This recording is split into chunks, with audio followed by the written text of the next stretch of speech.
Hi guys, this is day 2 of the second treatment of chemotherapy, and I just want to let you guys know that this is a safe place and I'm never going to be negative on this channel. I'm going to try not to be negative on this channel.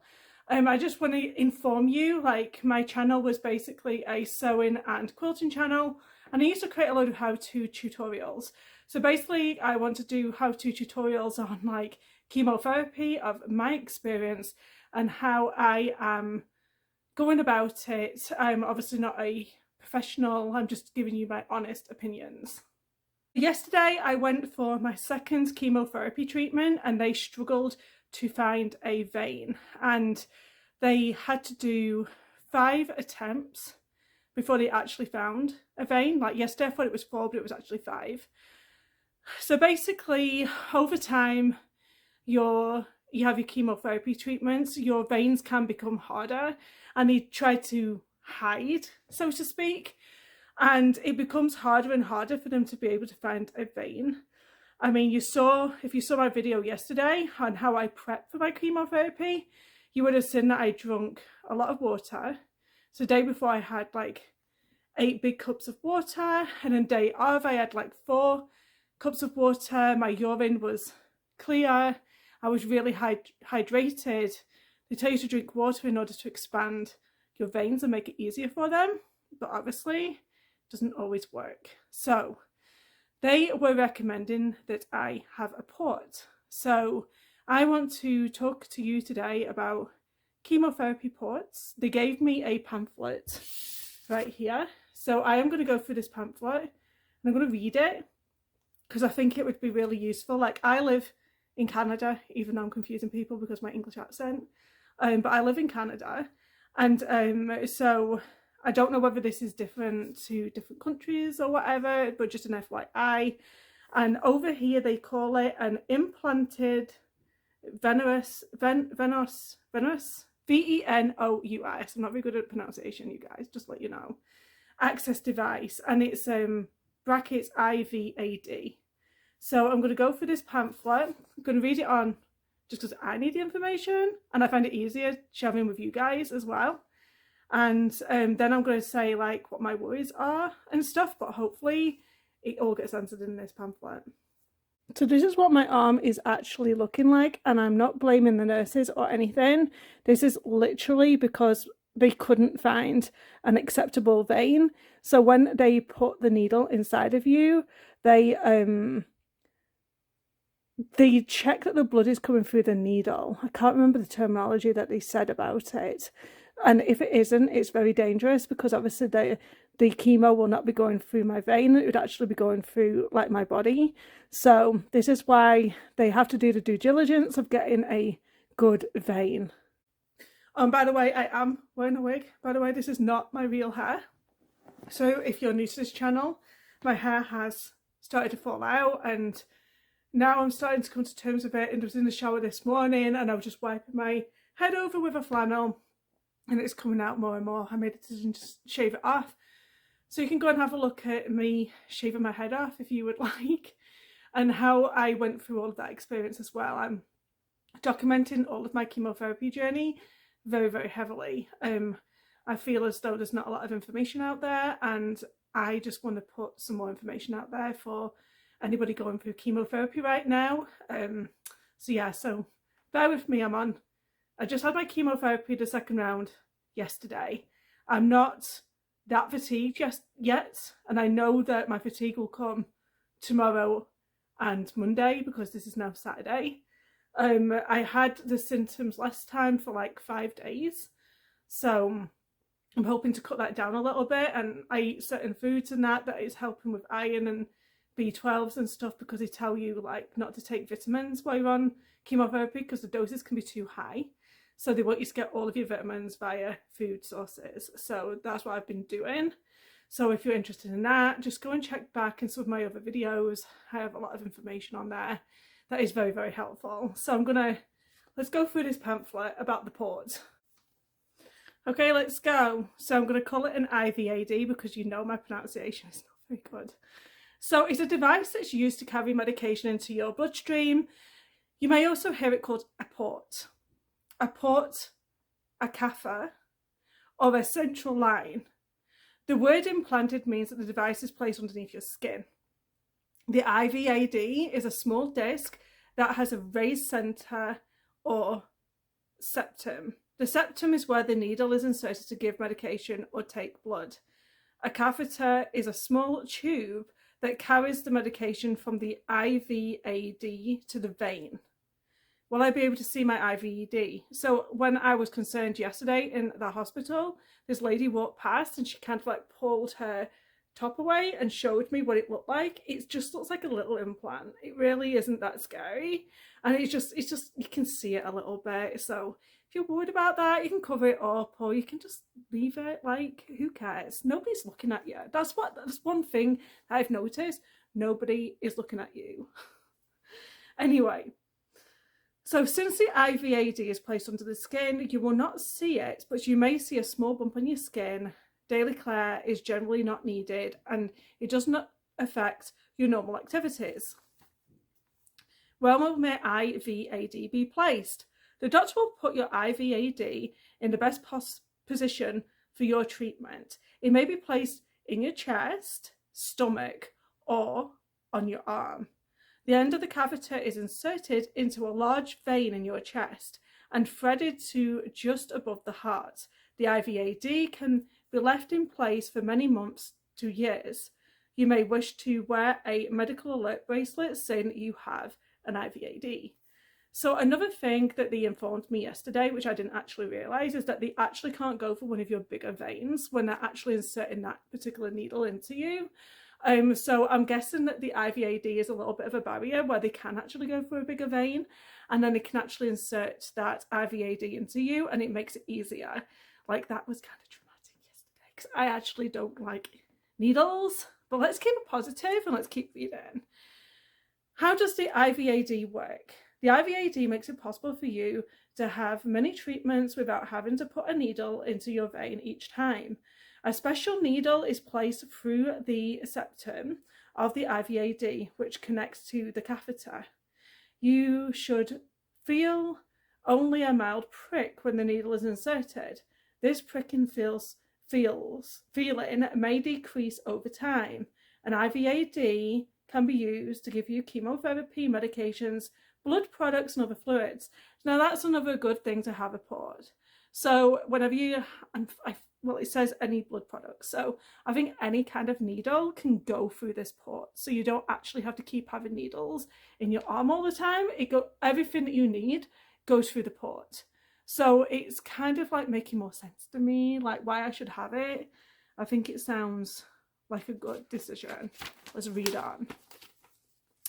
After you receive a treatment, your IVAD and catheter are flushed with saline, salt water, and locked with a solution called Heparin, I think it's called. Heparin will prevent clots from forming in your catheter. The IVAD must be flushed and locked every 30 days if it is not being used. This can be done in the medical daycare unit. What can I do to prepare for my IVAD? Arrange for a ride home from the procedure. Do not eat or drink for 2 hours before your IVAD is inserted. Your IVAD will be inserted by a doctor in the X-ray department and will need to sign a consent form, like always. What can I expect during the procedure? Your body will be covered in sterile cloths to help prevent infection. A doctor will freeze the area where the IVAD will be inserted. 2 small cuts will be made, one just above the neck and one on the chest. You may feel some pressure when the IVAD is inserted. Once the IVAD is in place, the cuts will be closed with stitches and covered with a steri strips and a dressing. A chest x-ray will be taken during the procedure to confirm that the IVAD is in the right place. So how do I care for my IVAD? Follow the directions below for the 2 weeks after your procedure. Stitches. The stitches for the cut just below your neck may need to be removed in 7 to 10 days. The stitches for the cut on your chest do not need to be removed when they are made of a special material that will be absorbed by your body. The dressing. Wear a dressing over both cuts for 7 days. How to change your dressing. Clean a work area with soap and water. Wash your hands. Gather supplies. I can't even pronounce that. Something over swabs and something over dressing. That's what you're getting. Oh, taxiderm. Taxiderm dressing. Can't pronounce the top one. Oh well.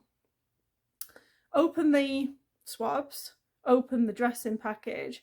Take off the old dressing without pulling off the steri strips. The steri strips should fall off on their own in about a week. Check the area for signs of infection. Wash your hands again. With one swab at the neck site. Clean in a circular motion.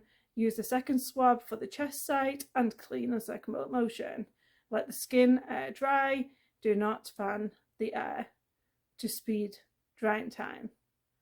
Apply a new dressing and neck and chest sites.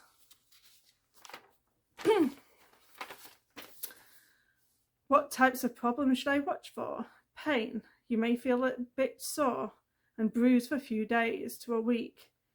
If you are not yet on chemotherapy, take a mild medication such as a Tylenol. If you are already on chemotherapy, speak to your health provider about pain control, because you can't have Tylenol when you're on chemotherapy. And the reason why you can't have Tylenol when you're on chemotherapy is because they are worried about fever and infection. And if you take Tylenol, it makes your temperature decrease. And if something's wrong with the chemotherapy and you're decreasing that temperature, then you're actually masking some of the situation that's going on in your body. So, and if they tell you that, I can't remember, I've got it upstairs, it's something like 38.3, you have to go to the emergency room, and they give you a piece of paper to take emergency room because there's something wrong with your blood cell counts. So never take Tylenol when you're on chemotherapy. It's not good. Avoid strenuous activity. Avoid putting pressure on the site. Don't sleep on the IVAD or wear tight clothing over it. Infection. Watch your cuts and signs of infection, redness, swelling, greenish coloured discharge, warmth, increased pain, fever and chills. Call the telephone triage if you have an infection. Clots. It is possible for a clot to form in and around the catheter. If this helps, you will get medication to dissolve the clots, and watch for facial swellings. Sudden onset of chest pain or shortness of breath. Call telephone triage and go to the emergency room if you have any of these symptoms. So I know from my blood works that my all of my blood cells are working. I can't remember so there's a certain cell that helps to heal like blood clots quicker and help with I'm gonna get this part out of the way because my mum always freaks out about this going on. Here you go, Mum. I'm sorting it out. So the cells that actually they help with helping your bruises and helping your blood clots, they are good inside of my body. So we're all good. So when should I call the telephone triage or go to the emergency room? If you have a fever or chills or a temperature greater than 38 degrees, if the area around the IVAD becomes red, swollen, painful, or has a coloured or foul smelling discharge, and if you have a sudden onset of chest pain or shortness of breath. Now honestly, I just think that they put these things on the back because there's been like 1%, 2% people that have had problems with these. I honestly wouldn't worry about it. I've had so many people telling me about all these different side effects, and you know, not one of them has actually happened to me, so I'm not even worried about it. So I think I've got most of my questions answered, because I just put like what type of vein does it go into? Does it go into large vein? And we found out that it does go into a larger vein. So at least that's one thing ticked off. The only other thing is like, does it hurt? I hate pain. I really hate pain. I mean, they can't totally prevent pain, so well, they can. They really do numb it quite well. And obviously I won't be put under, so that was one of my other. And also I want to know whether, like, you know, the ports, whether it can actually take the blood samples, the chemo, the CT, and have a heart echo every so often to check my heart. I mean, I'm really looked after here in Canada, I've got to admit. I'm very blessed and very, very lucky to live where I'm living right now. So if you have a port I would really appreciate it if you would comment down below, or if you've had a port previously, or if you know somebody who has a port, just please comment down below and let me know like how it all went and everything. I'd really appreciate that.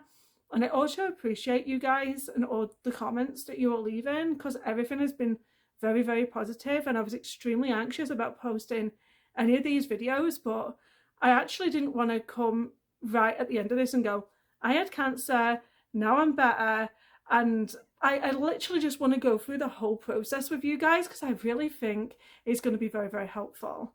Now, just because you don't have something like that I've got, it doesn't mean that you won't, and I'm not saying that you will, because that's a horrible thing to say and I wouldn't wish this on anybody. But I just want you to have the information that you may need, just in case your partner or your sister or aunt, mum, loved one, friend, and then you can actually know what these people are actually going through. And I really think it's really beneficial. And also I want you guys to check your breasts, do your self checks, and if you find a lump, go to the doctor, have your ultrasound done, have your mammogram done. I mean, mammogram should be done every like 4 years if you're over 40, I think. And then if you do find something, like I took 7 months to sort this out, and I really don't want you to wait. And the reason why I don't want you to wait is because you might even not have to go through chemotherapy like I have done. Like, they can just take that lump out and it might just be a little bit of radiation. And I just want you guys to know and not be scared, and know what I am going through, and to know that this isn't scary. And I want you to get it sorted, because it's better than, you know, the other option, which isn't nice. So thank you all you guys for watching. I really appreciate.